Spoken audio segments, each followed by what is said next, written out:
ჯენსამი ეს არის პროდუქტი, რომელიც პირველ რიგში სილამაზის სასმელი არის და კანზე მომუშავე არის. მები, ფრჩხილები, კანი, ხო? ჰიდროლიზირებული კოლაგენი ნიშნავს დაწვრილმანებულ რთულ ცილას, რომელიც ადვილი ასათვისებელია ორგანიზმისათვის და თავისთავად კოლაგენი რო შეითვისოს, ან კოლაგენის წარმოქმნა რომ მოხდეს ორგანიზმში, ჭირდება ძალიან ბევრი სხვა ინგრედიენტები, ეს არის C ვიტამინი, აი რაც ժամონათვალი გვაქვს, ხო? ნიაცინი, ბეჭდგუფის ვიტამინი, პანტოტენის მჟავა, ვიტამინი B6, ბიოტინი, B12 და თუთია.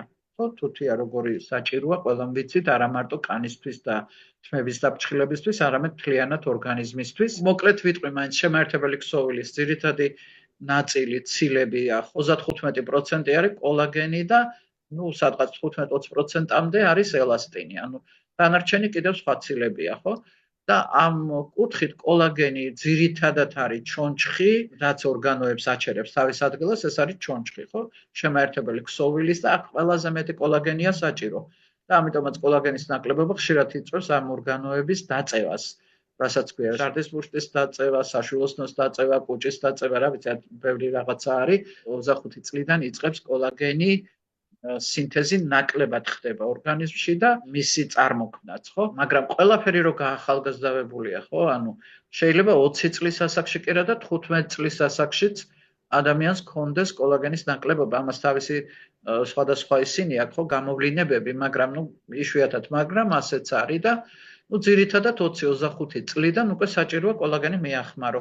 25 წლიდან რაზე ეტყობა, ხო? ცოტა კანის მოშვება, ცოტა ნაოჭების გაჩენა, ეს გარეგნულად, მაგრამ შინაგანად, ხო, უკვე ძვლებზე, სახსრებზე პრობლემები, იგივე ნერვებზე, ხო, აი ელასტიურობაზე სიზარღვების, აი ამაზე ვენების პრობლემა ვისაც აქვს, ხო, იქ აუცილებელია კოლაგენის მიწოდება, რომ ის ვენების ელასტიურობა იყოს და ამიტომ დასაწყისი როცა არის და ფეხების ტკივილი გეწყება, შეშუპება გეწყება, უნდა მიახმარო კოლაგენი, რა თქმა უნდა, თავის აი ამ უმდიდრეს შემადგენლობასთან ერთად. და ეს ყველაფერი, ნახეთ როგორი აქ ჩამონათვალი კიდევ, საიდან მოდის ეს ვიტამინები და ეს ყველაფერი აი ამ ხილიდან და კენკრიდან. ანუ უგემრიელესია, თვითონ დავიწყე და აი ძალიან მომწონს გემო, არაჩვეულებრივი მოქმედების არეალი გვაქვს, რის გამო იცით კიდევ ელასტინის დამატების გამო. ნახეთ და კალციუმის დამატების გამო არის იქ ჩამონათვალში კიდევ კალციუმის გლუკონატი, რომელიც თავისთავად ჭირდება, ხო, ძვლებსაც და სახსრებსაც. ელასტინის დამატების გამო დამატებით შეიძინა ფუნქცია, რომ სახსრებზე მუშაობს გამოკვეთილად. ანუ როცა ძვალსახსროვანი სისტემის რაღაცა პრობლემა გვაქვს, აუცილებლად ჯენსამიც არის ჩასართავი. ჩვენ პრინციპში ვისაუბრეთ, როგორი კატეგორიის ადამიანებისთვის არის, ხო, ეს? რითი განსხვავდება სხვა კოლაგენებისგან, გარდა იმ შემადგენლობისა, იმიტომ რომ ძალიან ბევრი ადამიანი მეტყვის ალბათ, რომ აი წავალ და აფთიაქში ვიყიდი კოლაგენს, აი მაინც რო ესაც რო ვისაუბროთ რა. გამოშვების ფორმა, რა თქმა უნდა, ჰიდროლიზირებული რო ჯობია ყველა სხვა კაფსულას და მას ანუ ჰიდროლიზირებული კოლაგენი არ არის, ბევრ იმას არ აქვს, ხო? ჯერ ეს ერთი, მეორე ფორმულა აქაც შედგენილი ისე, შეიძლება სხვებთანაც იყოს ეს ფორმულები, მაგრამ ახლა უფრო დახვეწილი ფორმულა რო არის, ფაქტია, ხო?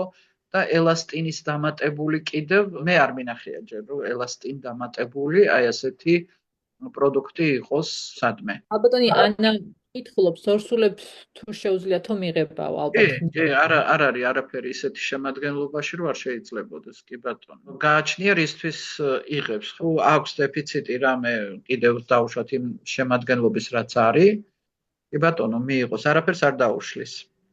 მე მაგალითად ორსულებში ვიღებდი ჩვეულებრივ კოლაგენს და ძალიან დამეხმარებოდა. კი, არაფერი პრობლემა არ არის. ნაყოფში ეს კოლაგენი ისე არ გადავარო იმ რაოდენობით, რომ ნაყოფზე რაღაცა ისე ზედმეტი იყოს. მეძუძური დედებისთვის თუ შეიძლებაო? მეძუძური დედებისთვის შეიძლება, ხო, პირველი 3 თვე მაინც შევიკავოთ თავი. დამატებით კვებას რო აძლევენ, აი ამის მერე კი.